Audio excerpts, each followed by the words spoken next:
Anderson heaving one down the sideline, and he's got Cass Allen over the top. Big side, down the sideline. Touchdown.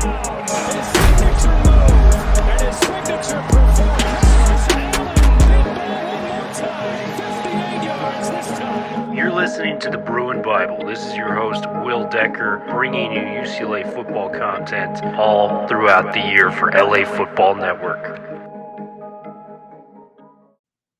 What's up, guys? Will Decker here from the Bruin Bible. We had such a fun episode with Wayne Cook coming on, joining the Madman and myself for a fun kind of overview of some of the offseason moves. First time we've talked to Wayne in a while, so a lot to kind of get into with him. The transfer of KJ Wallace, the coming back of Keegan Jones and J. Michael Sturdivant, new D-line coach, who's going to stand out next season. Lots of different topics.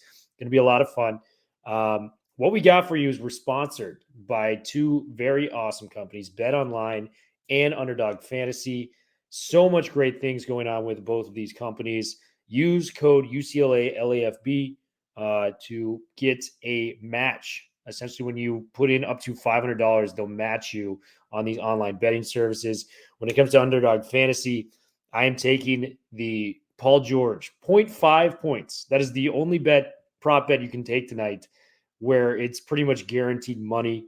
0.5 points. Paul George just has to hit a single free throw for you to cash in on that prop bet. So, guys, lock in. Use code UCLA LAFB on that, and you guys will be able to cash out how much ever you put down on a very, very safe bet. So, guys, we're going to dive into it. Bruin Bible on the way. Talk to you guys soon. What is up, Bruin Bible listeners and 1090 ESPN, the mightier listeners? Big episode for this Friday, as we got the former signal caller for UCLA football, Mr. Wayne Cook, in the house. Wayne, first and foremost, how are you doing leading into the weekend, my man?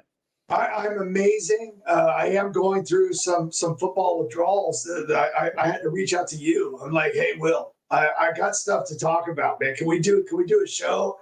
So I appreciate you allowing me this opportunity to talk UCLA football. Oh my gosh, anytime, man. Your invitation is always open to come on the Bible. We love having you. I'm excited to talk to you. We got some new transfers coming to UCLA. We got some guys returning, at the 12th hour, finally coming back and making a return. We got a guy that I thought was probably one of the most talented outside receivers in the country last year is coming back. Wade, you hosted the UCLA football banquet. And how many times have you done this up to this point? Several years in a row now. I forget the count, but for most of the Chip Kelly era, which is a huge honor because I had never done. I've hosted stuff before, obviously, but I had never done like banquets and stuff like that. And the staff said, "We want you to do it," and trust me, I did the first time begrudgingly because I was like, "Oh gosh," because it's hard. It's hard. You're sitting there, you're staring at all the coaches, all their wives, the athletic director. You got the associate athletic directors, you got all the players, you got all the families, you got all that stuff. But I've been a part of this Chip Kelly family, and this is one thing I really want to emphasize. For a lot of the people that I think are guessing at what's happening in this program, there's a sense of team at UCLA, and all the years that I've covered UCLA football, and I love all the players I've covered for my 20-something years of covering UCLA football, but this group, whatever people think they see from the outside, is so tight-knit. The coaches really like each other. They've treated me as a former player and a broadcaster like I'm one of their own.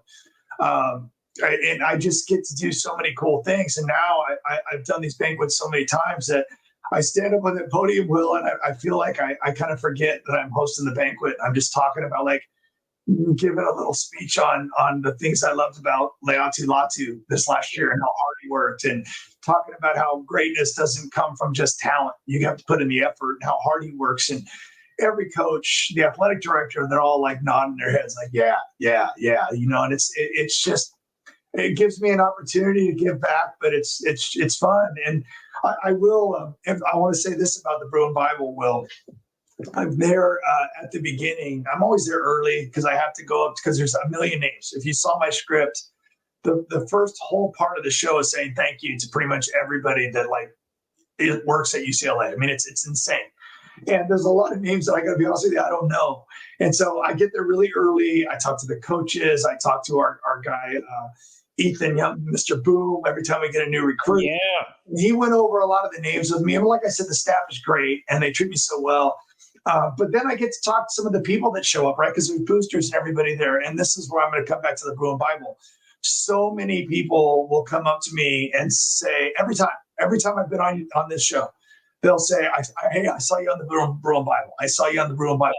We talked about this and that. Trust me, it's reaching UCLA fans. And you guys do a great job. So I appreciate it because I get a ton of feedback every time I come on the show. Well, man, that means a lot. And I know UCLA fans, we may differ in opinions sometimes, but I want you guys to know we care about this school, this program, and everything they've got going on there. And I hope we can give honest, factual reporting to you guys on what we think is going on there. So, Wayne, that means a lot coming from you in the banquet itself. Do you ever get nervous doing those things anymore? Absolutely, I do. I don't get nervous doing this. This is when I can just sit and talk football, I'm actually get really excited. Like, I'm not going to lie and act like when I get nervous before UCLA football games, I get nervous because I want the team to do well. I get nervous. There's every once in a while, there's a few things that make me a little anxious. I hate it when the other team scores right before halftime. Like I can tell you every single one of those late half pick sixes kill me because now I'm like, I just wanted some positive momentum because it makes those halftime interviews with the coach. And by the way, Coach Kelly is great to me, but it makes it a lot easier when things are going well. I mean, it just makes my job so much easier. And to be honest with you, the coaches' interviews are always a little bit anxious. I don't get too nervous because Coach Kelly's great. Things like banquets, though, I do get anxious. One year, I was reading off all the coaches' names and their wives or girlfriends or fiancés or whatever, and I skipped Jerry Neuheisen. And they actually let me have it. They're like, "Hey, you forgot somebody." I think it was a couple of years ago. So I make sure I'm like right on with reading everybody's name so I don't screw them up. But it's nerve-wracking. But I will say this: like, I don't know if they released the award winners.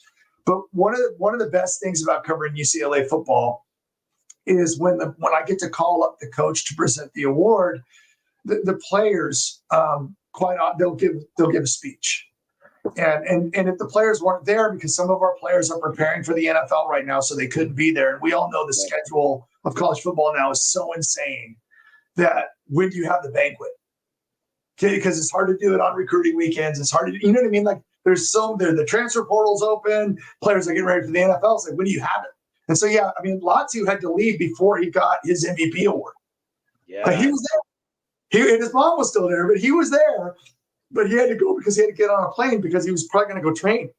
And so, anyway, Ryan Cragen, Duke Clemens, Kenny Churchwell, Colson Lankoff, Darius Muasau.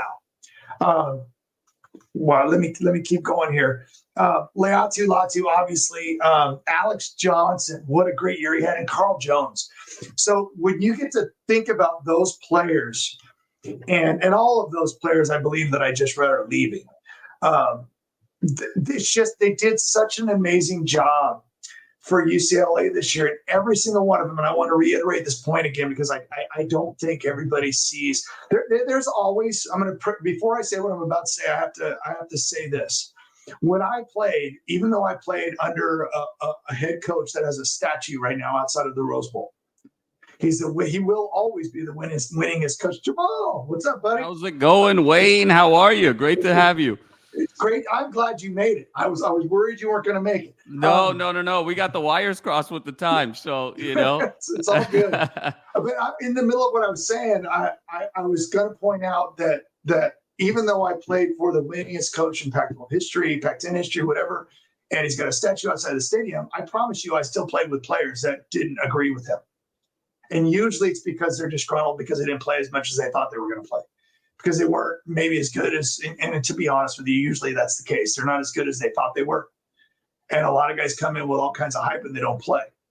So anyway, back to the banquet and these players, almost every single one of them in their speech, they looked right at Coach Kelly and thanked him and said how great of an experience they had. They talked about the brothers on the team and who they played for. I talked to players like Kay Madrano, and I gave him a big old hug, and I'm like, dude, I'm so glad that your jersey wasn't one, because there was a lot of jerseys, you guys. And we scratched off a lot of guys at the banquet before the banquet started, the guys that are coming back.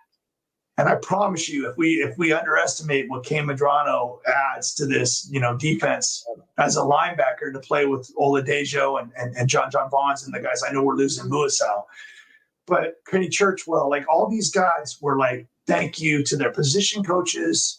Some of them play special teams too. They thank those coaches. I promise you this, the Ikaika Malloy defensive coordinator hire was a very, very popular hire. I had a great conversation with him before the banquet. Him and I actually played against each other when he was at Washington. And so we talked a little bit about that stuff, but we also just talked about, you guys, if you watched the game last night, Vita Vea, that's one of Ikaika's players. Gaines, remember the Vea and Gaines defensive line at Washington? I mean, Ikaika Malloy is a coach. I mean, I personally was hoping that he would get the nod, and that's not a knock to anybody else. I just thought he was a perfect hire. And I happen to know that I'm pretty sure every single one of the defensive linemen, are like the majority of them, that not the ends, the tackles. I mean, he looked me in the eye and said, we're going to be really strong on the inside. I agree. And that's exciting. So, like, again, I just wanted to emphasize, I feel like the culture that I see at the banquet, when I talk to players in the locker room, is solid. And you talked about it earlier, Will, the guys are coming back. Keegan's like, you know what? Maybe I should stay, because that offense is starting to look like it could be special next year. It really does, man. And there's some pieces coming back that you're really excited about. I think the logical place we could start with after the banquet is Keegan Jones returning, because it was so ironic. He actually transferred to a Jim Mora program out in UConn, former UCLA coach. We knew him for close to a decade out here in Westwood. He has his moments, and it was a guy that I think was universally, felt by the fan base. This guy needs to be targeted more. He was making play after play. The Washington State game, Madman and I famously dubbed this the Keegan Jones game. 3 carries, 45 yards, and 2 touchdowns, kind of sealing the deal against a Cam Ward duel in that game. You saw the spin move, the hurdle he was doing against Oregon State and some of these opponents. It just felt like he never got enough touches to really make that impact. I thought there was a spot for him on special teams, given the track speed this guy has. We know what he was in the receiving game. He's been one of the best receiving backs when his number has been called within the Pac-12 the past 2 years. How big of a return is this, Wayne, to get Keegan Jones back and maybe pairing him with TJ Harden to be the new one-2 punch for UCLA next year? Yes. First of all, I think we agree with this. I know the guys I broadcast with agree with this. We want Keegan to get more touches. I really think that this is almost funny to me, because UCLA was ranked in the 30s in total offense this year, like 30. So I forget what they ended up in the country, but it wasn't terrible, not by any stretch of the imagination. And let's be honest, when Ethan Garbers was the quarterback, this team, it seemed to be more people involved. And what I'm saying, when he played the majority of the snaps, it seemed like everything just functioned better. And so I think for players like Keegan Jones, I almost wish we could go back in time and just see what the season would look like if we could have kept Ethan healthy, if he'd have played the whole time.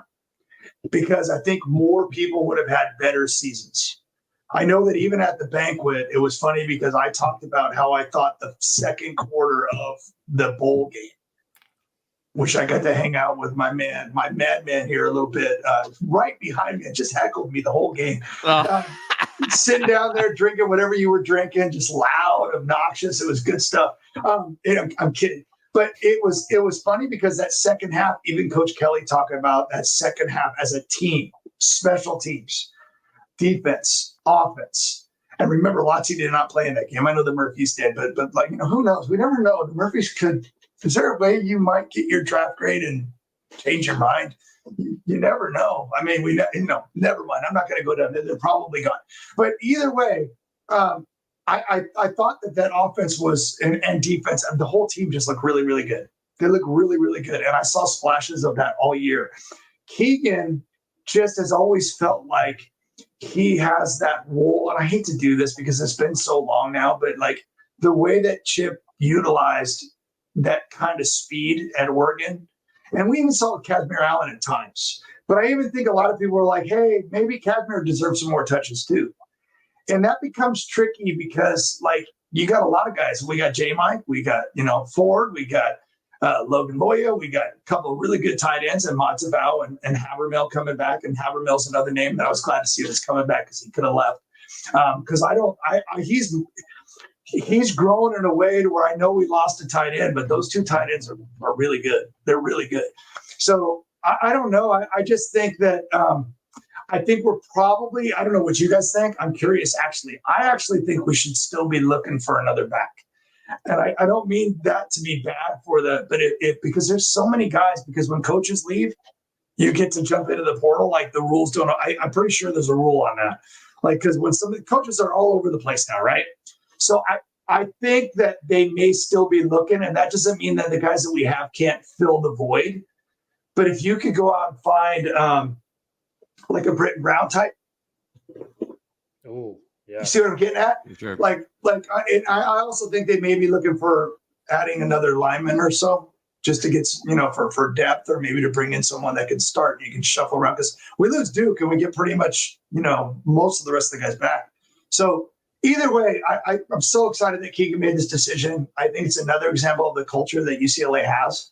And I definitely think, I'm sure the coaches were like, dude, we're going to, because now there's no Dante Moore, right? The Hasselbecks, Gatorade Player of the Year in the state. I've actually watched film on him. I'm actually more excited about that pickup than if anybody's watching the NFL right now. Drop that quarterback, still win football games. Like, I hate to tell people this, like, you don't have to run a 4-2 to win football games in the NFL. Like you can still be, Jared Goff, who by the way played in a Super Bowl and now is winning for the Lions. It's like, yeah, but he's not fast enough. I'm like, okay. Should we bench him now and start someone faster next week? I like quarterbacks that distribute the ball and get everybody involved, because if you have great talent, just go back and think about what Joe Burrow did with LSU when they had all that talent. Do you really want a quarterback running around and trying to create stuff, but he can just throw the ball to those guys and let them do their thing? That's what I want. So either way, I think Keegan probably got some assurances that he'll be a little bit more involved. And I think the idea that Garbers, as far as I'm concerned, and I know there's a competition that's going to happen, but he's the starting quarterback next year. Like, going into the offseason, he's going to take the reins and take charge. And I think that's exciting for players like Keegan, because he will find him in the flat. He will find him out of the backfield. He will find him on screens, because the whole offense is fair play with Ethan.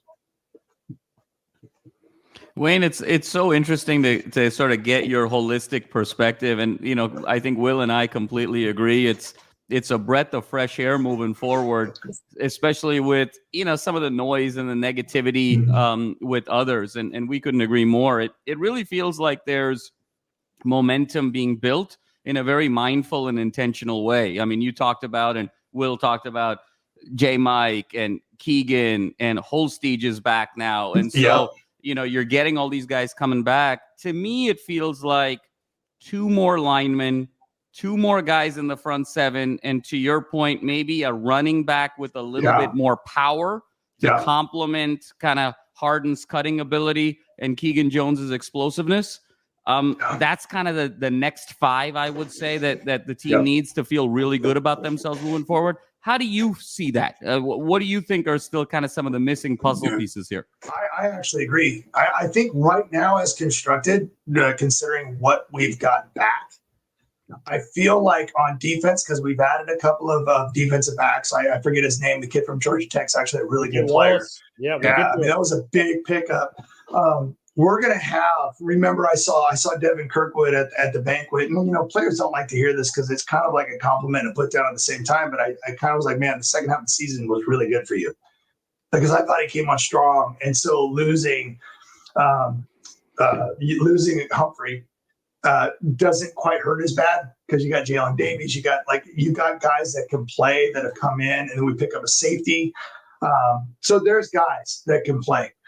We also have some young linebackers. I'm real curious to see what some of those guys could do that we saw a little bit play this year. But every position you said, I feel right now, I feel like if we're weakest on defense, is probably going to be we were so good rushing the passer off the edge, like not just good, but like as good as almost anybody in the country. Like our pass rush was sick. We took a step back when you lose the Murphys and you lose Latu. You kind of, but remember, you still got players like Shea Bryant Strother, who looks so good in the uniform and hasn't quite found his niche. And by the way, I should say this too: Carl Jones leaving hurts too. Yep. He joked around quite a bit about being a guy without a position, and he was laughing about how in the NFL he'll have to find a position again because he's been everything from a safety to a defensive end. Linebacker, he's played every position. So, but I'm with you. I think we need to find, and we did. We've already picked up a couple of pass rushers.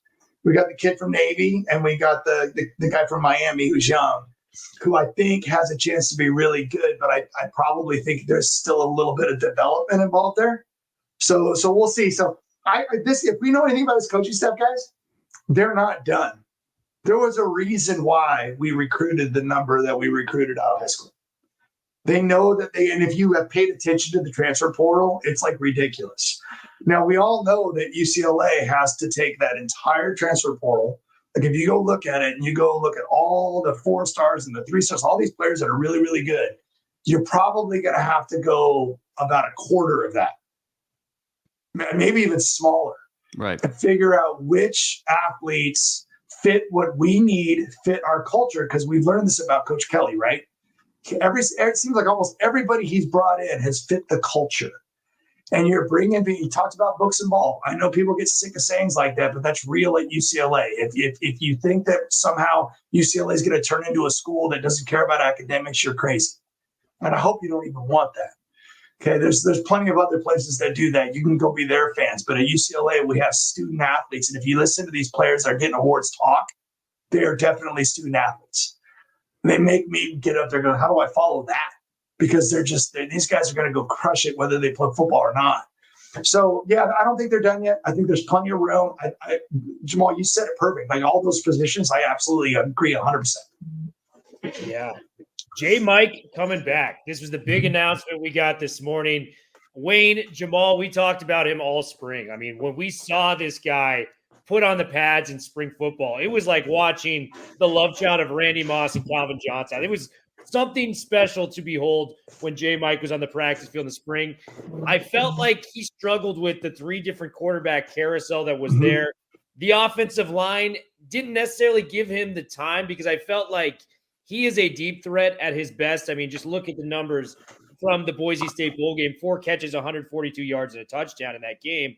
He's a deep threat. The bubble screen didn't really work for him as much as your shifty slot receiver. Yeah. He's got that long, lanky track star where he gets going at his fastest speed at 40 to 50 yards down the field. So if J. Mike coming back, he's got the chemistry with Garbers now. We saw what they did in the highest of high stages in the bowl game. What does this mean for the UCLA offense? Because I was excited about Harden. I'm super excited about Garbers. The confidence is there after the USC win, the Boise State win. You had J. Mike to this mix win. I think this offense, this 3-headed monster, can really give the Big Ten a run for their money in 2024. So 100% agree. So it's funny because I follow both of you guys on social media, and it's I see the comparison sometimes to J. Mike flashing like JJ did, who I happened to throw to back in the day. I think it's a little unfair for J. Mike because if you just go back and watch the 1993 season, JJ was, it didn't matter what throw it was, he was a danger to go to the house. But if you fast forward one year to 1994, I played, JJ got hurt, and Kevin Jordan was my All-American receiver that year. I don't know how many quarterbacks have done this, guys, but I had an All-American my only 2 years I play. I had JJ 1 year and Kevin. Some people like to give them all the credit, but I like to take some of it to myself. But 2 great receivers. I actually think J. Mike's more like Kevin Jordan. Kevin Jordan was a great deep threat. He was a post just waiting to happen. He ran streaks. He was real fast, but ran great routes. JJ was way more physical. JJ, like you could not if you guys stood next to JJ like tomorrow, like he makes me look small, and I'm 6'4". Like he makes me look tiny, and his legs are like as big as my waist. Like he's a big man. J-Mike's a big man too, but he's not that big. And JJ could laugh at you when you try to tackle him. He broke a ton of tackles. I think JJ's more like Kevin. Kevin ran great routes. Kevin actually had his 1994 season. He had more yards than JJ did. JJ had 17 touchdowns. Kevin only had 7 because JJ had that big play ability. He was always one missed tackle away from scoring. And that's why he was a Heisman Trophy final. I mean, he wasn't a finalist, but I think he finished like 7th. But Kevin was awesome. And I think, and what's great about this, Kevin Jordan is on this staff. And Kevin is the most humble person in the world. He doesn't like to talk about him as a player. But I think if J-Mike could learn to run routes, because Kevin was such a great deep threat that he probably caught, 50 curls and outs because DBs turned. And then he was always open. Like he'd get him to turn and then he'd turn around and I'd throw it to him and it was easy. And then when they didn't turn, he'd run right by him. And so I think J-Mike has that kind of ability. And by the way, Kevin Jordan was a Playboy All-American. Like he was really, really good.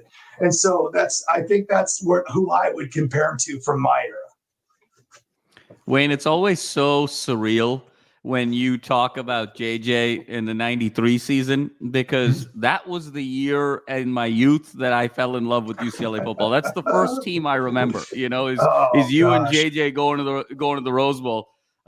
Beating SC in the Coliseum and going to the Rose Bowl. And so it's surreal for me at times when you're talking. So if I look like a deer in the headlights, I am. Hey, Jamal, this is funny because I'm gonna say something that's totally revisionist history. But I started my sophomore year in 1992, and Kevin Jordan was this little freshman playing, and he actually played more than JJ Stokes did. And JJ was my very first touchdown pass. I threw a fade to him against Cal State Fullerton before I blew my knee out. But the guy in that game that came back to play with me, we were great friends with Sean LaChapelle. And I know I only played for a half, but I think Sean had like 6 or 7 catches. I mean, he was just going off. And I hope that UCLA fans remember how great he was. Like him and Tommy Maddox were really, really good. And I promise you this, I would have had 3 straight years with an All-American receiver because Sean LaChapelle was going to be an All-American that year. He got hurt too, just like I did, which kind of ruined that season. But man, when I see this goes back to when we talk about the receiving core. Remember last year, you guys, we talked about this. We were so excited about the receiver room. Yeah. And it didn't quite live up to expectations. But what's funny is, you guys, have we heard about Logan Loya?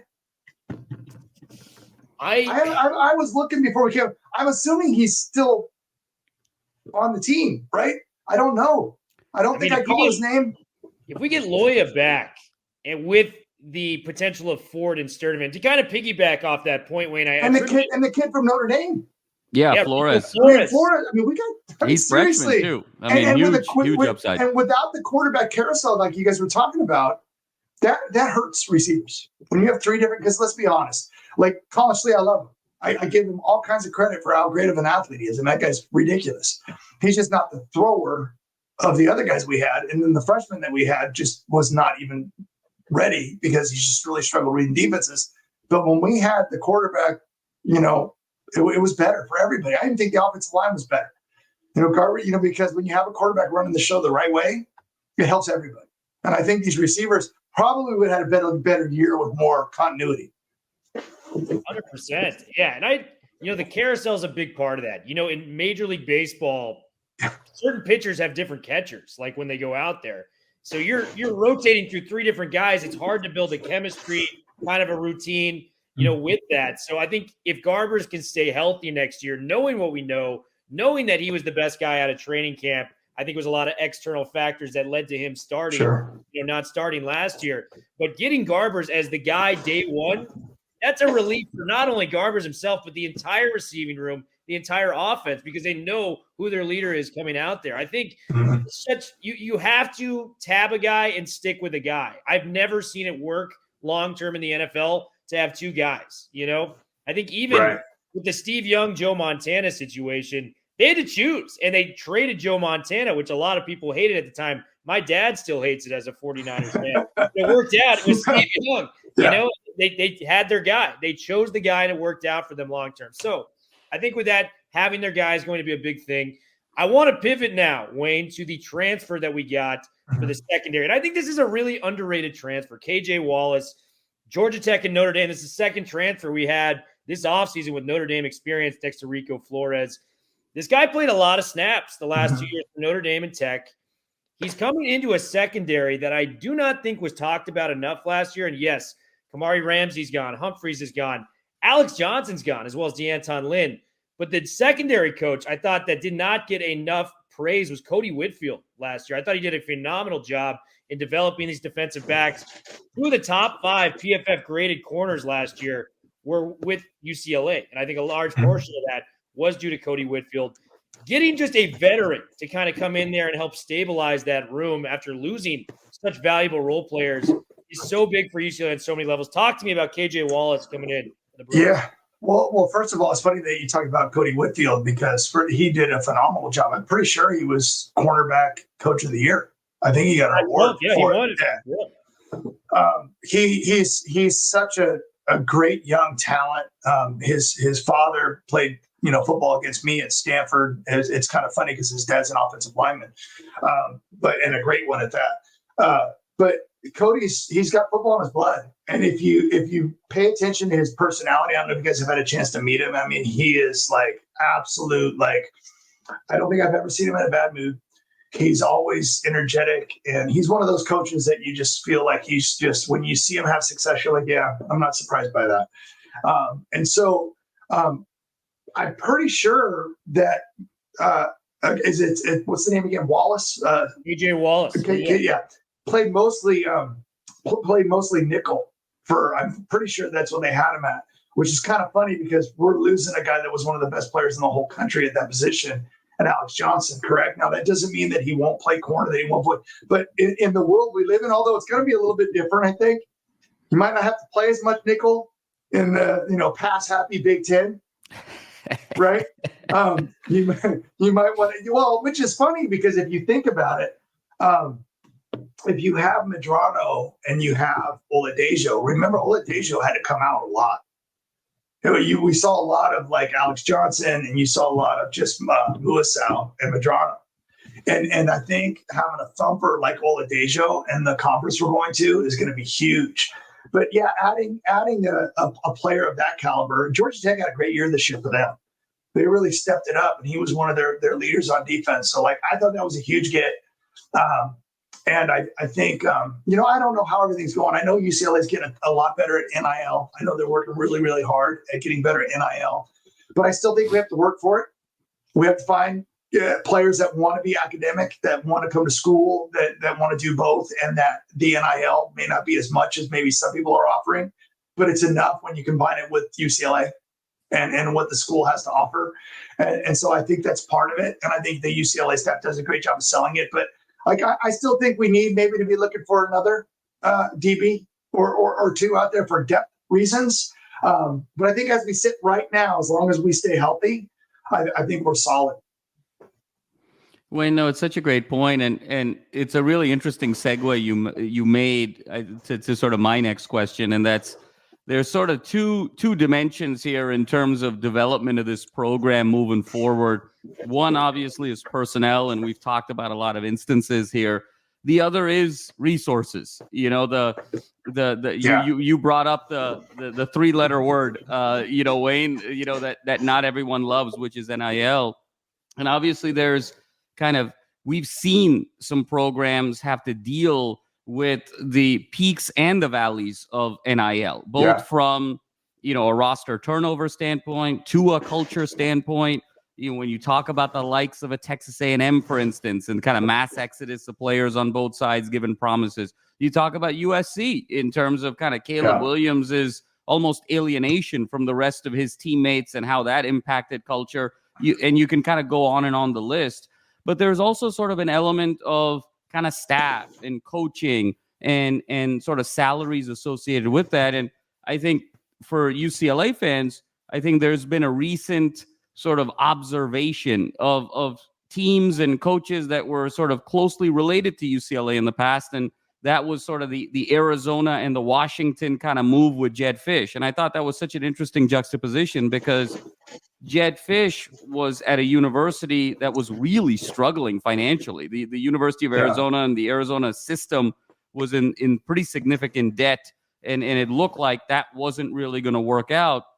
And then you flip it to Washington, who obviously got a great coach in Kalen DeBoer, public university like UCLA. Now he, in 2 years, gone to Bama. You have this turnover, and now they turn around and essentially give double the salary. DeBoer was making $4.2 million. Now Jed Fish is making $7.75 million his first year. So you're seeing all of this volatility financially from a coaching standpoint as well as from a player standpoint. Wayne, how do you see UCLA in terms of resources, and where do you see kind of a gap maybe and where they can close the gap? But then B, where do you want them to be? Because there are just so many pitfalls with this as well. So would love to kind of get both dimensions of your take on that. Wow. I mean, this is a 3-hour show that we just started. Well, I mean, you guys, there's people out there right now, really, really good coaches that have been ultra successful. I just listened to a speech given by the Connecticut women's basketball coach, Oriyama. Yeah. And he talked about how, he gets it, but it's impossible to coach the way things are now. He says, I'm lucky at UConn because most people aren't going to look to go up from here because we're at the top. And he's being honest. But he says, now, how do you coach a player when they can just be like, screw you, I'm going to leave them? And they can transfer 3 or 4 times. How do you build camaraderie? How do you build character? How do you, and he's right. I mean, go find it if you haven't seen it. And he's done this over his career. He's really good at stuff like that. But Nick Saban's done it too. He was able to keep 5-star athletes on the bench, knowing that they're still going to get a chance to play down the road if they work for it, and that there's no shortcuts. And it feels like the shortcut is the thing now. And it's funny because, I was thinking about this, and my life's totally different. But many years ago, when I first got into broadcasting, I was a teacher, and I left teaching and I did full-time radio, and I was like, I'm going to move up. I'm going to eventually be on TV. I had all these aspirations, and then kind of life got in the way. And my first experience with full-time radio didn't work. And I went back to teaching. And it's funny because people have asked me, why don't you this? Why don't you this? Because I'm happy. I've got enough. I love doing UCLA football. I love being a teacher. I've been doing it for 25 years, and I don't need more. And I know that sounds crazy, but I'm happy. My wife and I have the same schedule. We have enough money to go on vacations when we want to. We struggle sometimes with college and stuff for our kids, but I just feel like Jed Fish was the aw shucks guy at Arizona. He can't be the aw shucks guy anymore. Mm. He just looked at all his teammates say, hey, we just built something that was really awesome, and we possibly could have gone in and been the favorites to win the Big 12 next year, but screw you guys, I'm going to go take money. I know we live in a world where players are doing that now too, but to me, Kalen DeBoer, same thing. He built up Fresno State and said, see you later. And I get it going from Fresno State to Washington because, people do want to move up. But Washington is not that far below. I know Alabama's at the pinnacle, but remember, Alabama without Nick Saban hasn't always been Alabama. You got to go back a long ways. And I know Gene Stallings I think he had a championship, but for the most part, you got to go back to Bear Bryant. All these teams are a coaching change away if you have that elite coach from not being that anymore. I love the hire, by the way, for Arizona. Brent Brennan is a teammate of mine. He's a friend of mine. I absolutely love the guy, and I think he's going to do great at Arizona. And I already heard that he got Fafita to stay, possibly, and McMillan, and that's huge for them because what I would love to see is for Arizona with Brent Brennan to go be awesome next year, because Jed Fish may have to rebuild because they're losing a lot at Washington. So I don't know. This whole thing, I think UCLA has always had to deal with, even back when I played, you always have to deal with the academic standards. We had to deal with the fact that we were still winning when we didn't have the facilities that everybody had. And then we fell behind. Now we have the facilities. The Wasserman Center is really, really nice. And now we're kind of trying to catch up with NIL. And to be honest with you, and this is the part where I'm going to get myself in trouble because I'm not always about like, I know everybody out there wants to go 12-0 and everybody always wants everybody fired. And everybody always wants to move on. And like, and again, there's pros and cons to a lot of this stuff. But UCLA has a couple of 8-win seasons and a 9-win season the last 3 years, correct? And we had and we've been getting better since COVID. And I know that we're not winning every game we should, but the fact of the matter is there's 2 or 3 games in each one of those seasons that could have gone our way. It's not like we're that far away. Now, next year's schedule is ridiculous. I was looking at it and I'm like, holy cow, do we really have, you guys saw it, right? Do we really have to play LSU, Oregon, and Penn State with 2 of those on the road, like back to back to back? Like, that's stupid, right? Yeah. So like, I'm like, oh my gosh. But I'm just telling you, it's like the program is in a better place. Players are wanting to stay. I know we've had a few transfers, but typically those are guys that aren't going to play. I know 2 of our defensive stars followed Dan Lynn to USC. I'm sure there was a good chunk of change involved there. But to be honest with you, we can bring in other guys that can do that. We can bring in other guys that can play. It's not like anybody's irreplaceable. But for the most part, other than that, most of the players that are leaving are looking for an opportunity to play when they're not going to play here. And I totally get that. I think that's good for the transfer portal. That's fine. Go do your thing. So I don't know, man. This money thing, it's frustrating. Sometimes I wish that we would just have a cap for everything, right? Right. Where coaches can only get so much money, players can only get so much, like for everything. Like you get this much, figure it out. Like, or something like that, because the coaches' salaries are just stupid. Because everybody says, well, how can you turn down getting 2 points? Well, you already had $4 million, and now you're going to get $7 million. You went from rich to richer. I get it. But where's the character part that all coaches preach? Where's the brotherhood? You can count on me. And we're losing it now. We're losing it from coaches, and we're losing it from players. So it's almost like it's just a bunch of mercenaries. We're hypocrites. Do we really believe what we're preaching?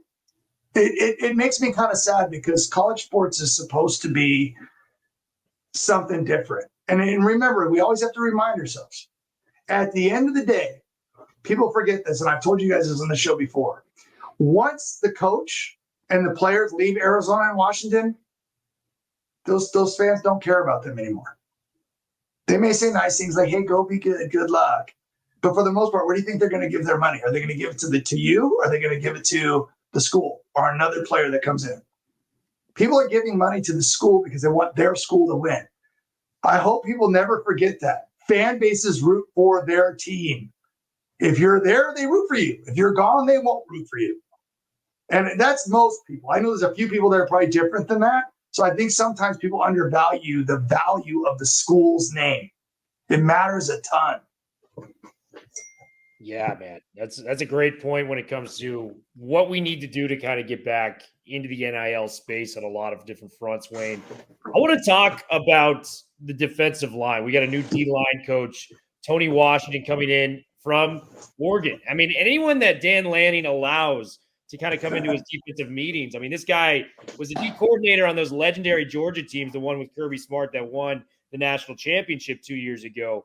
This guy knows defense. So when anyone associated with him gets a big-time job, it makes me think, oh, this guy was one of his prized pupils, if you will. If he's already going to a D-line coach from a GA, it's a big jump. Big jump in salary, big jump in job position. And I guess this will be a two-part question. So what do you think about Tony Washington?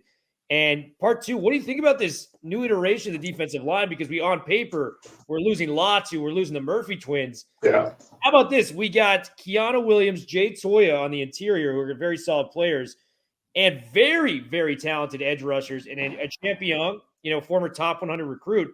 People forget Grant Bucky was there in spring last year, man. This guy had offers from USC, flipped to UCLA. That always kind of makes your eyebrows raise as a UCLA fan.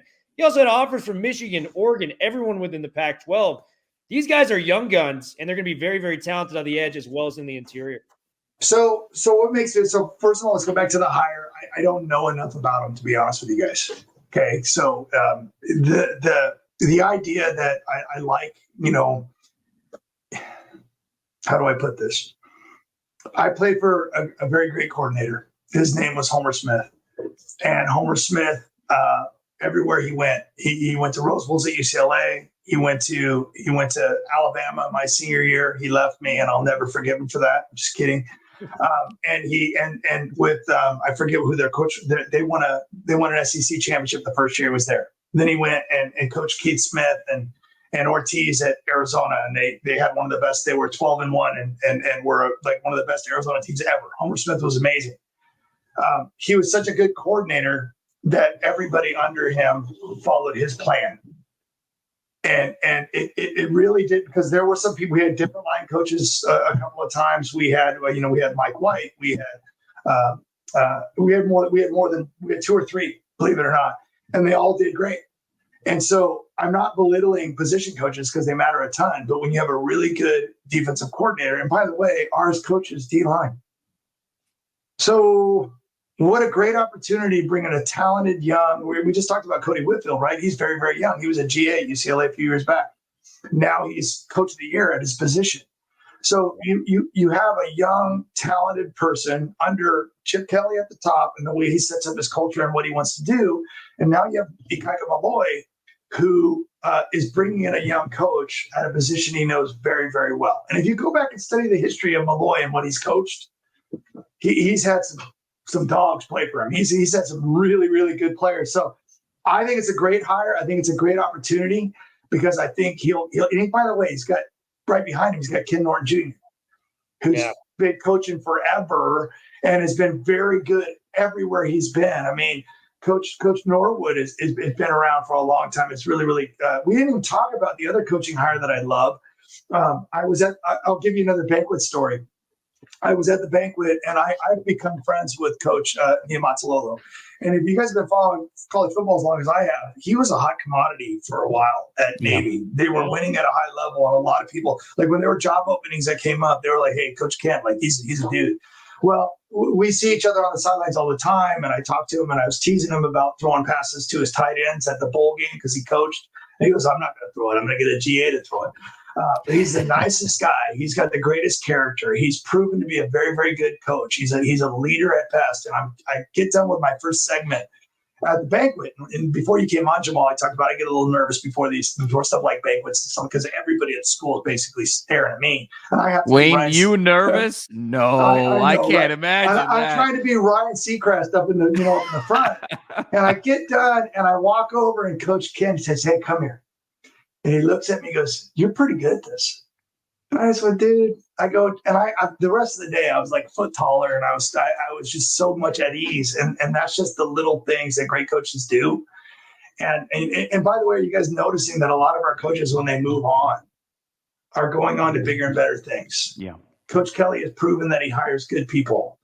And so, and they're going on to get head coaching jobs and they're going on to do other things. And because we do the football that is being taught at UCLA, the development, and I know that there's people out there that don't like anything, but if you don't see the development of these players and their how they're getting better and how they're doing a great job. I know we're not winning as many games as you would. Trust me, you guys. I want to win 10+ games every year too. I promise you. I'm not happy with just getting to a bowl game. I know some people think I am, but I also am smart enough to know when I watch the team play that not throwing pick sixes against, Utah, that I'm seriously, and catching a touchdown pass, we win that game. The Oregon State game could have gone the other way really easy too. The Arizona game wasn't even out of hand. And I really think just sticking with Garbers in that game would have made a big difference. And again, that I know I'm questioning coaching there, but it's easy to do that, right? When you're in the midst of it and you say, man, I got these two thoroughbreds and we use them both. I totally get that. It's easy to look after the fact and make comments. But the idea is that the last 3 years, even going back to the COVID year, there's so many games where I'm like, I still remember watching the Oregon game with the pick six. The one years ago where we had the pick six at the end of the half with Case. And we had that one. I mean, so we've been right there. And I know people want it to happen now. But who's to say next year's not that year where we win those games? where you have a senior quarterback. And didn't this year prove that having those 6/7, whatever, those ultra experienced quarterbacks, weren't they winning everywhere? We have it with talented receivers. And by the way, for the people that are knocking Coach Drevno too, remember he lost 3 starting NFL linemen before last year. That group's going to get better because of experience this year. So if they come together along with all the other guys we're talking about, we're going to be scoring quite a few points, I think. Wayne, such a great point. I kind of want to close with a more holistic question. And we've talked about what does success look like for UCLA football moving forward. And I thought you brought up a great point. Are we satisfied with where we are? No, but we see light at the end of the tunnel. We understand that, hey, every third year, if we can sort of be in contention for a conference championship, for more, and sort of use those other 2 years to regenerate, regroup, and make a deep run, that's going to be a great place to be. I think the expansion of the playoff to 12 uniquely benefits UCLA. I think it was always going to be a challenge to be a top 4 team, just given admissions, given resources, just given everything that comes with UCLA. For everybody, not just us. And the 4 team eliminated 94%, 5% of the country. Exactly. And now when we're top 12, that seems very attainable. To your point, Wayne, last year, I mean, we're 2 DTR throws away from a top 10 finish. This year, you talked about the pick 6. If Garbers just starts against Arizona State and Cal, we're looking potentially at 10 or even 11 wins. Yes. So we're close. Yeah. If your time, early 90s, mid 90s, got to the Rose Bowl, Cade won 20 straight, got to a Rose Bowl, got to a Cotton Bowl. If that was, let's call it 10 out of 10 in terms of where the program is, where do you see the program right now from a scale of 1 to 10? And how close do you think it can be to get to a really, really high number? Well, this is another awesome question. People weren't satisfied with, more people with Cade than mine, but even we didn't win every game. I mean, we lost by 1 in Nebraska. You're like, oh, how can we, and that was Tommy Frazier in Nebraska. So who didn't lose to those guys? But we lost by 1, and yet it's not good enough. You get to a Rose Bowl, and Cade and I both were unlucky in those games and lost to Wisconsin. Both of us did, but we won Pac-10 championships. And I think people forget how hard that is to win conference championships. And one thing I like about the 12-team playoff, and we talked about our schedule earlier, everybody's schedules are going to be more difficult next year. If you're a college football fan, I know that some people are getting a little frustrated with NIL and everybody moving all over the place and coaches not being loyal and all that stuff. But there's going to be teams that are losing a couple games that are still fighting to get to that 10, 11, 12 seed, you know what I mean? And because everybody's going to have to play really tough schedules. And so for me, I've always felt like UCLA, and we just answered this question. Going undefeated, when you look at some of the schedule we're going to have to play, I'm like, I live in a realistic world. I've always felt like UCLA, if it recruits the right way and gets everybody it's supposed to get, it has to stay healthy. It's always been that way. It was that way when I played. That 92 team I talked about with that was the John Barnes SC year. We were under 500. We were 5-6.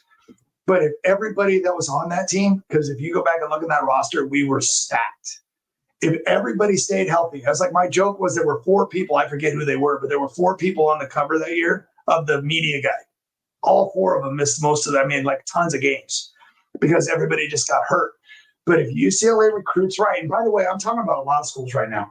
And I think that with the transfer portal, even some of our elite schools were starting to learn that when they get some injuries, those 5 stars aren't hanging around. Right. They're taking NIL money and going somewhere else. There used to be only a handful of schools that could afford to have injuries because they got a 5-star guy sitting on the bench. UCLA could have some 5-star guys and 4-star guys that were playing, but if 1 or 2 of them got hurt at the wrong positions, it cost us. So I still think for UCLA, staying healthy is going to be a huge factor. But I think, we'll see what happens when we get into the Big Ten because that's kind of unknown. I look at the schedule and I see the Indianas and the Minnesotas. I'm like, yeah, we should win those games. And then I'm like, yeah, but those are pretty good teams. They're tough. They're not bad. So we're going to have to be really, really good But my hope is, and it always will be this way, UCLA, for what it is, should compete for conference championships. They should have an opportunity at the end of the day, going into November, which is going to be totally different than it is out west, right? We're going to be going into some really nasty, cold weather, crazy environments, which is going to be kind of cool. But go into that late 3 or 4 games in the season where you're still sitting there going, we got a shot at this. And as you said, to be hovering in that 15 to 20 range in the top 20 with that shot of, man, if we can just get a couple of these games down the stretch, we're a playoff team. We're a playoff team. And the way college football has changed, there's more parity. Making that playoffs, you never know. You go steal a game, the opportunity's there. I never think UCLA should be happy with just being, a team that goes to a bowl game. We need to get 8 should be our floor. And then we should have those years every once in a while where we get 10 plus and we have a chance to play for something at the end of the year. That's what I expect. And then every once in a while, remember, Kate's team's won 20 in a row. And we all remember the Hurricane game, right? Like we all figured if we played them when we were supposed to, it would probably been a different outcome. That's possible. The Troy Aikman teams, as good as they were, number 1 in the nation, lost to Washington State on the road, couldn't beat SC, but that team won 20 games in 2 seasons. The Hunley teams won 10 games 2 years in a row. Right. When we've had really, really good quarterbacks at the school, you have a shot. And I think Gardner's is good enough. I know people want to make judgment, but people watched the year last year and are still saying that Dante was better. I'm like, according to what? The stars or what happened when they played? Right. Because when they played, it wasn't even close.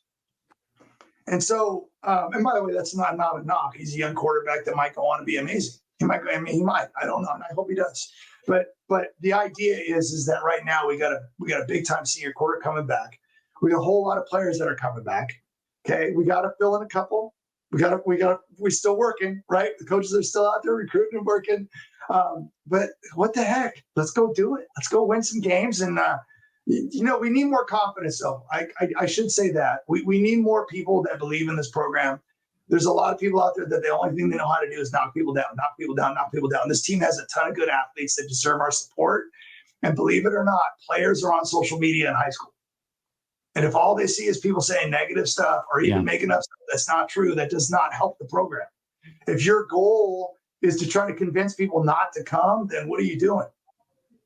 I don't want to be fake. I swear, I don't want to be fake because it sucks when we lose games.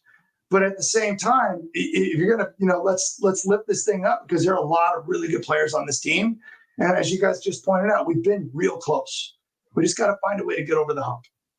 Sage advice from Mr. Cook, and we're charting the waters unknown, as you said, but I'm liking the personnel we got more and more by the day this offseason. Wayne, thank you so much for coming on the Bruin Bible once again. It's always a blast to have you on here, buddy.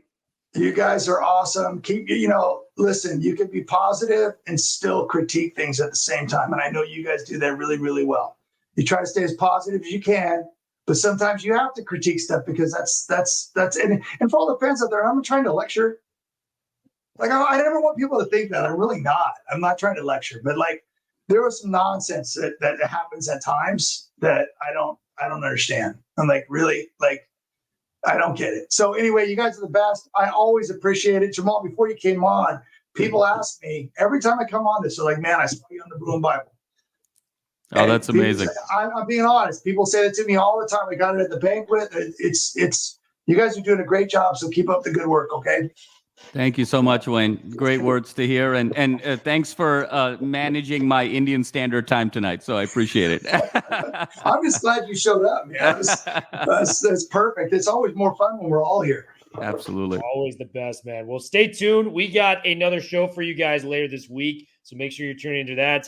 Off-season Bruins, we got you covered on that. We got basketball now on the Bruin Bible, which has been a lot of fun to start covering on that front. Stay tuned. We got it all coming your guys' way. We'll be back here at the end of the week. Don't go anywhere. Bruin Bible, we are officially